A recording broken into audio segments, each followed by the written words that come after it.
తెలంగాణ ప్రజల ఆకాంక్షల నుంచి పుట్టిన బీఆర్ఎస్ పార్టీకి ఓరుగులకు విడదీయరాని అనుబంధం ఉందని మాజీ మంత్రి సిద్దిపేట ఎమ్మెల్యే తన్నీరు హరీష్ రావు అన్నారు. బీఆర్ఎస్ రాజోత్సవ బహిరంగ సభ నిర్వహణ కోసం వరంగల్ నగర శివారులోని ఉనికిచెర్ల బట్టుపల్లిలో స్థలాలను పరిశీలించారు. అనంతరం హనుమకొండ నక్కలగుట్టలోని హరిత కాకతీయ హోటల్లో విలేకరుల సమావేశంలో మాట్లాడారు. బీఆర్ఎస్ పార్టీ 25వ సంవత్సరంలోకి అడుగెడుతున్న సందర్భంగా ఏప్రిల్ 27న వరంగల్లో రాజోత్సవ సభ నిర్వహించాలని పార్టీ అధినేత కేసీఆర్ నిర్ణయించారన్నారు. ఈ వేడుకలు ఏడాది పాటు జరపనున్నారని వరంగల్లో ప్రారంభమవుతాయని తెలిపారు. ఈ వరంగల్ జిల్లాలో ఉండడం నాకు కూడా చాలా సంతోషాన్ని కలిగిస్తా ఉంది. అయితే వరంగల్లో గతంలో కూడా చాలా భారీ బహిరంగ సభలు జరిపిన ఘనత వరంగల్ బీఆర్ఎస్ పార్టీకి ఉన్నది. వరంగల్ బీఆర్ఎస్ పార్టీ చాలా పటిష్టవంతమైన నాయకత్వం కలిగింది. ఎంతో సమర్థవంతమైనటువంటి నాయకులు ఉన్నారు. గతంలో 15 లక్షల మందితో కూడా మహాగర్జనను ఎన్నో పెద్ద కార్యక్రమాలను వరంగల్ జిల్లాలో నిర్వహించినటువంటి చరిత్ర బీఆర్ఎస్ పార్టీకి ఉంది.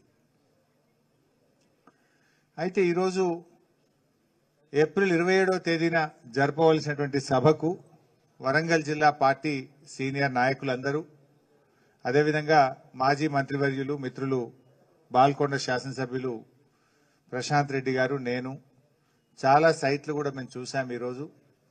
సో ఇంకా మేము ఫైనల్ వ్యూకు రాలేకపోయినాం, ఎందుకంటే ట్రాఫిక్ జామ్స్ ఉండొద్దు, ప్రజలకు ఇబ్బంది కలగొద్దు అని చాలా జాగ్రత్తగా పార్కింగ్ ఏరియాస్ ఎక్కువగా ఉండాలి అని ఈరోజు ఒక 2 స్థలాలు మాకు జిల్లా పార్టీ నాయకులు చూపించడం జరిగింది. వాటిని కొంత ప్రాథమికంగా చూసాం, కానీ చీకటి అయిపోయింది. మళ్ళీ ఇంకొకసారి చూసి ఫైనల్గా స్థలాన్ని నిర్ణయించాలని డిసైడ్ చేసుకున్నాం.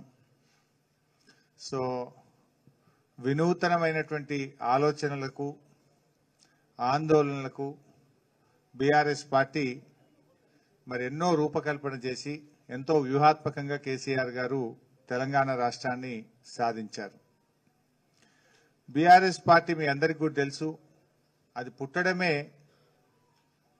ఒక సామాజిక చారిత్రక అవసరాలను దృష్టిలో పెట్టుకొని ఆనాడు టీఆర్ఎస్ పార్టీ ఆవిర్భవించింది.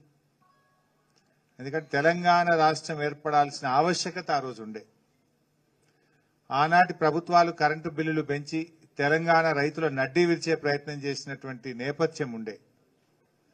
వాటన్నిటినీ దృష్టిలో పెట్టుకొని కేసీఆర్ గారు ఆ రోజు తెలంగాణ ఉద్యమాన్ని ప్రారంభించి 14 ఏళ్లు అవిశ్రాంతమైనటువంటి పోరాటాన్ని కొనసాగించి ప్రాణత్యాగానికి సైతం సిద్ధపడి తెలంగాణ రాష్ట్రాన్ని సాధించినటువంటి చరిత్ర కేసీఆర్ గారిది, బీఆర్ఎస్ పార్టీది.